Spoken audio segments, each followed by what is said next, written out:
Last time on Rolling with Remix, Fallen Empires. The Kuo-toa that had previously let our heroes into the lighthouse were on the attack as soon as the lighthouse was lit.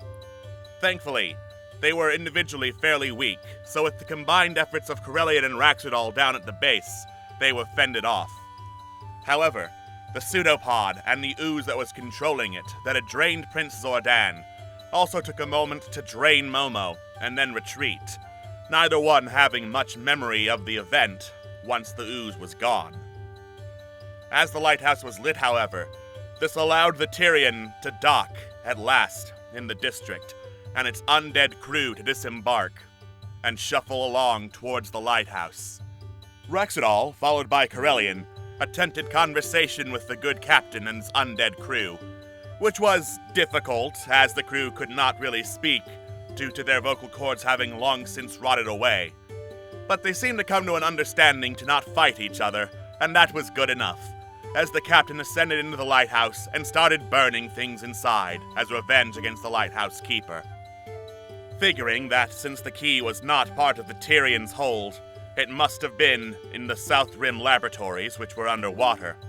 Our heroes tried to find ways underwater to go get it. First, they went back to the ship the Giannis that had the abyssal runes all over it. And after some investigation, Momo decided to dispel the magic around the ship, which unfortunately led to some backfiring that caused it to be returned to the abyss, with Prince Zordan still on board. Panicking and trying to figure out how to get Prince Zordan back from the abyss, they tried to strike a bargain with the undead dwarves to see if their ship could go underwater, which, apparently, it could not. Then they returned into the Kenyako Elf Inn to ask the keeper if there was any way underwater.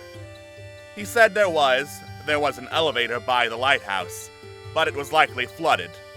And since the water was corrupted by Oastrolith, it was probably not a good idea to swim in it or drink it. Though he also mentioned if they wanted to go spearfishing, there were a couple of ballista and guard towers in a state of bad repair. Raxodal continued to admit he was having a hard time of it, as the time down in the sunken city of Yolroom continued to be grueling for him and all the rest of the party. But yet, they had to persevere. Even though chances were very low they could rescue Prince Zordan, they had to try, and, most importantly, they had to find a way to get to the laboratories and get the final key to Castle Yolroom. Will our heroes be able to overcome the Wastrolith? Will they be able to rescue Prince Zordan? And what nightmares await in the South Rim laboratories? Find out on tonight's episode of Rolling with Remix, Fallen Empires.